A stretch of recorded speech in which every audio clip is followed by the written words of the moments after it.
To help us unpack the legal friction between the White House and the Hill, we're joined by Peter Roth, a contributing editor at Newsweek and a veteran observer of the intersection between policy and power in Washington. Peter, thank you for joining us here on the program. Hello, how are you? Hi. Let's start off by asking about Rubio's arguments basically about seizing the head of state in Venezuela. Saying that it wasn't an act of war and it is based on law enforcement and stopping a drug indictment, basically. Does that legal logic hold water under the Constitution? First of all, Maduro is not the head of state.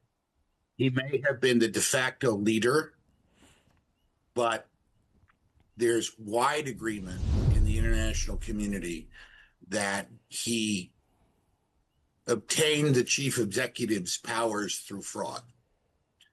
This, I think, is a significant mitigator in the conversation here. We didn't go in and arrest another country's president. We arrested a criminal who led a drug cartel, a criminal who conducted offensive actions against the United States, a criminal that was oppressing his own people. But even like senators in the US, like Rand Paul, he argued that basically if this has happened or this had happened in the US, even if the rest of the world argues that the US president, the sitting president, is not legitimate, wouldn't this be considered a declaration of war instantly? I think there are a lot of countries that would consider it that. I think the United States has the power and the prestige and the democratic traditions that mean that the rest of the world should take us seriously when we talk about this. I mean, look, I will admit to you, historically, America has been involved in the overthrow of governments. Those efforts have at times been illicit. But this was out in the open, and I think it's certainly been received well by the Venezuelan people, Yes. who I think ultimate say about this. I mean, they approve, and that means a lot to me. We didn't just nip into Central Europe and take out a king and replace him with a diplomatic government. We didn't pop into Southeast Asia to prop up a dictator who seized power in a coup. We took out a bad guy, and the people in the country approve, and we're moving forward. Well, it's an understandable argument, but there are people who still support Maduro, and one of the arguments that they're stating is that basically the capture of Maduro plays into the idea of what they've described as a Zionist agenda. Regardless of that statement there, but I mean, wouldn't you say or argue that this could possibly be selective? I mean, for instance, the Israeli Prime Minister has a warrant against him, and no one has tried to arrest him, to send him into for justice, even though the U.S. is probably obligated to do so. Why Maduro? Well, because aside from the human rights and economic rights violations that occurred while he was the de facto leader of the country, he was making common cause with the Chinese, the Russians, and the Iranians. All three of them have, to a varying degree, declared themselves to be opposed to U.S. interests, U.S. national security concerns, U.S. economic productivity, and, at least in one case, U.S. survival. We made a strong statement.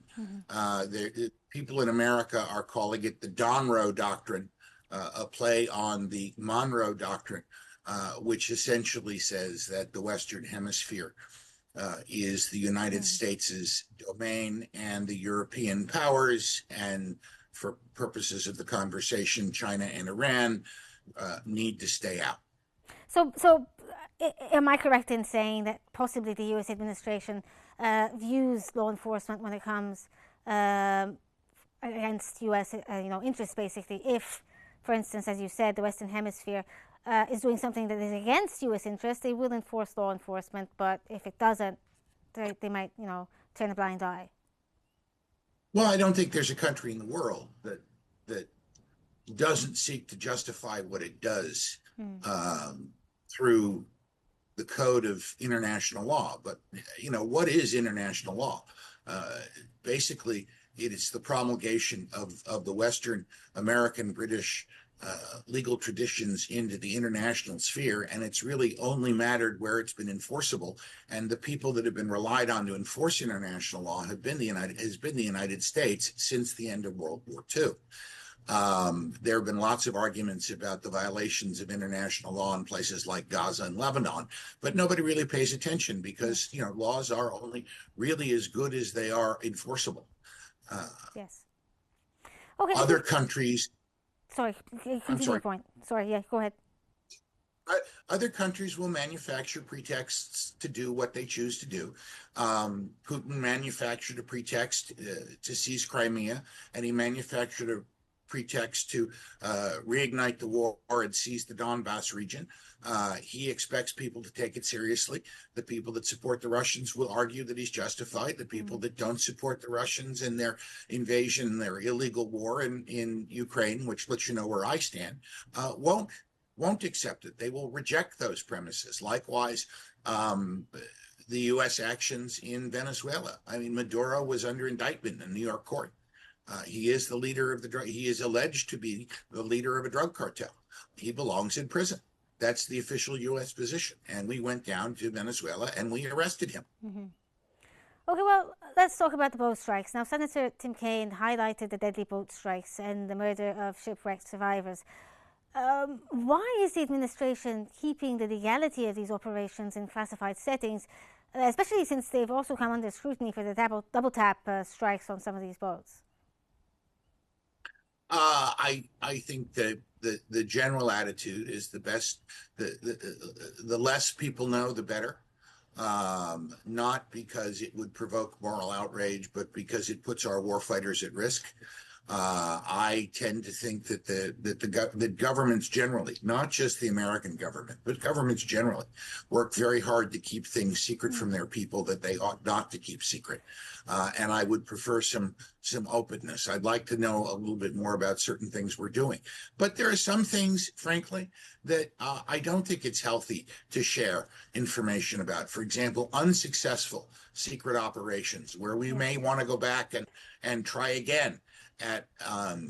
But the thing is, like, the argument I guess the senator is trying to get at, if it's a law enforcement sort of action towards these drug boats, it isn't top secret. It's not like intelligence services are involved or the military. It's just law enforcement. Well, as I said, I have a big problem with what we're doing to the drug boats. This is the drug enforcement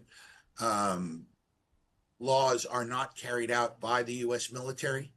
And while I am willing to accept the administration's claim that these boats are being used to move drugs into Mexico or into the United States, and the drugs moved into Mexico then come by land into the United States, and that they are a threat, that it is narco-terrorism, that typically, at least when it comes close to America's shores, is fought by the Drug Enforcement Agency and the FBI and other local law enforcement. Mm-hmm. And so I'm not comfortable. I stand with Senator Rand Paul to say that I have some questions here about whether or not this is justified, whether or not this is appropriate, whether or not we are violating due process rights, and frankly, whether the due process rights exist for people who are not American citizens, who are citizens against other countries, who are engaged in acts of narco-terrorism against the United States. Certainly, once they're on U.S. soil, they ought to be treated with all of the protections of U.S. law, which Maduro is enjoying now. He is innocent until proven guilty. He has access to counsel.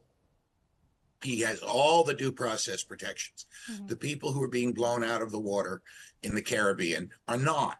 The people who are being killed in the Gulf of America are not being granted those. Now, some could say this is analogous to the hot pursuit argument in the civil code that allows, for example, that you don't have to have a warrant to enter a building if you're in hot pursuit of a suspect and the suspect goes into that building. I am not enough of a legal expert to tell you where the line should come down. I do know that there are people who make arguments on both sides. This will probably be settled in the courts. Okay, let's talk a bit about Rubio. He's a Cuban American who's been known to be the architect of, the regime change in Venezuela as well as the drug war. Do you think that this could possibly be a backdoor for regime change in Venezuela? And then moving on to Cuba, and also one of the arguments that the Senate had brought up was, if you're going to do regime change, why did you leave the second in command in?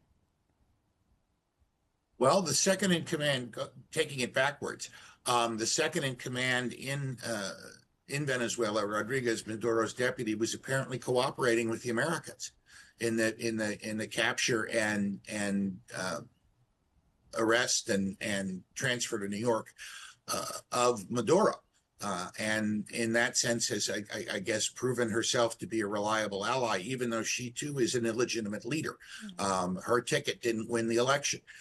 My hope is that the Venezuelan parliament will soon call for a new election for national leader, a free and fair election in which Machado and Rodriguez and all the other people who want to be president of Venezuela can compete fairly in an open contest for who is going to take Venezuela into the next stage and hopefully bring it up out of the pit of socialism and disaster that Chavez and then Maduro inflicted upon. Well, as to Cuba, yes, I have to believe Cuba is in President Trump's sights. There are some tougher restrictions on actions towards Cuba, promises that were made by the United States to Russia, Cuba, and the world in the 1960s that are still in force. But I think the Cuban people have suffered long enough, and they're entitled to free markets and free minds, neither of which they enjoy under the legacy of the Castro brothers. And in my mind, it's an open question as to whether Marco Rubio will be president of the United States. Well, president of free I apologize, I have to cut you off there because we're out of time, but hopefully we'll discuss Cuba at a later stage. Thank you again for joining us, Peter Roth. That was Peter Roth. Thank you for joining us as usual. It's a pleasure. And whether it is a board of peace in Gaza or drug busts in Caracas, the pattern is the same: the expansion of executive powers and the erosion of democratic oversight. The administration argues it's doing what is best for America, but as the costs and troops count, the question remains: can U.S. afford prices of being everywhere at once? This was In Focus. I'm Anne Morrissey. Thank you for watching.